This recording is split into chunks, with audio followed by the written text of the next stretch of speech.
Welcome to episode 62 of Gods and Heroes of Ancient Greece. My name is MyLinda Butterworth, and today we continue with the tales of Troy, with the story of Priam, Hecuba, and Paris. What happened to King Laomedon and his daughter Hesione has already been related elsewhere. Priam, his son, whose second wife was Hecuba or Hecuba, daughter of Demas, king of Phrygia, succeeded to the throne. Hecuba had one son, Hector. When she was carrying her second child, she had a dream which filled her with dread. She saw herself giving birth to a flaming torch which set afire the entire city of Troy and burned it to ash. In great trepidation, she told this to her husband, and Priam immediately summoned Isaacus, a son of his first marriage, for he was a soothsayer whom Merops, his grandfather on his mother's side, had taught the art of interpreting dreams. Isaacus declared that his stepmother Hecuba was about to give birth to a son who would cause disaster to his native city. He therefore counseled that the child be exposed upon birth. The queen bore a son, just as he had foretold, and regard for her country overcame her feeling of motherly love. She permitted Priam to take the newborn child into the hands of a slave who was to take it up to Mount Ida and abandon it there. The name of the slave was Augelas. He did as he was told. But a mother bear gave the child suck, and when, 5 days later, Augelas returned to where he had left it, he found the babe lying in the moss, sound and well fed. He took him in his arms and reared him as his own son, and gave him a little strip of land, and called the boy Paris. When under the shepherd's care the king's son had grown into a youth, he was noted both for the strength and beauty of his body. He protected all the herdsmen of Mount Ida against the robbers roaming through the regions. For this they called him Alexander, the helper of men. Now, one day it came to pass that he found himself in a valley shaded by tall pines and broad oaks, far from his herd, which could not find the entrance to this green gorge among the mountains.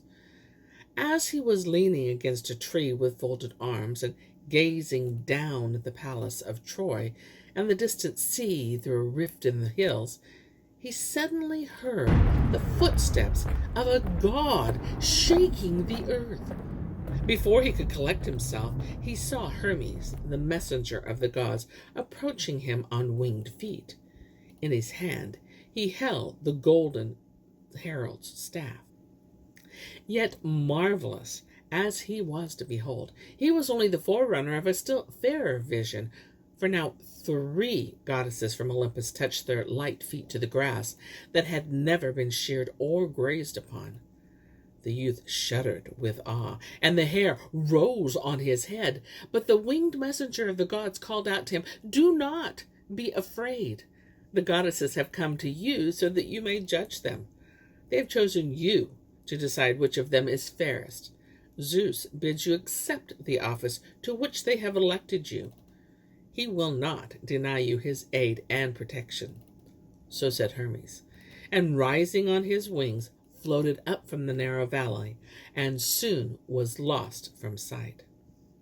But what Paris had heard gave him the courage to lift his shy gaze to the immortals, who stood before him in divine majesty and loveliness, awaiting his decision. At first glance, it seemed to him that each deserved to be called the most beautiful. But the longer he looked, the more he wavered, preferring now one and now the other.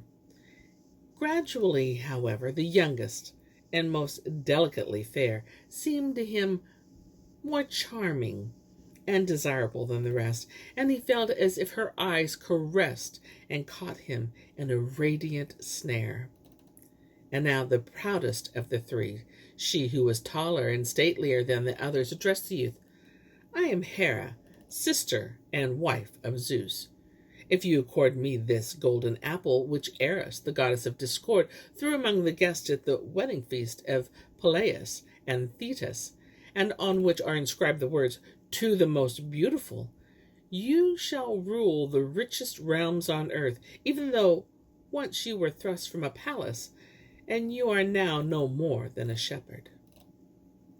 "I am Pallas Athene," the goddess of wisdom said. Her forehead was broad and smooth, and her eyes in her grave and gracious face were of the deepest blue. "If you accord me the victory, you shall be famed as the wisest and most manly among men." And now the third, who up to now had spoken only with her eyes, looked at the shepherd still more earnestly and sweetly, and said, "Paris, surely you will not allow yourself to be swayed by the promise of gifts which imply danger and are a most insecure pledge of success. I shall bestow on you something which cannot bring you joy. What I shall give you, you need only love to become happy. I shall give you the most beautiful woman on earth to wife. I am Aphrodite, the goddess of love." When Aphrodite made this promise to Paris the shepherd, she was wearing her girdle, which lent her irresistible loveliness. About her clung a shimmer of magic and hope before which the charms of the other goddesses paled. Dazzled by her radiance, Paris gave the goddess of love the golden apple he had received from Hera. Whereupon she and Athene angrily turned their backs and swore to revenge themselves for the wrong he had done them, upon Priam, his father, and upon Troy and all her people. From this moment on, Hera, in particular, became the bitterest enemy of the Trojans. Aphrodite, however, solemnly repeated her promise and confirmed it with the oath of the gods. Then she took leave of the shepherd with a gesture both regal and tender, and left him bewildered with happiness. For some time after this, Paris continued to live on the slopes of Ida, an unknown herdsman, hoping for the fulfillment of Aphrodite's beguiling words.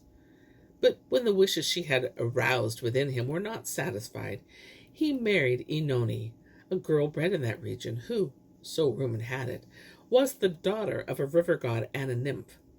In her company he spent many joyful days in the solitude of the mountain, tending his herds far from the haunts of men. At last, however, he was lured down to the city he had never entered. It was on the occasion of funeral games which King Priam arranged after the burial of one of his kinsmen. There were to be contests, and the prize was a bullock, which the king ordered fetched from his herds on Ida. Now it happened that this very bullock was one Paris had chosen for his favorite, and since he could not very well withhold it from his master the king, he decided he would at least take part in the contest and try to win the animal back. And he did.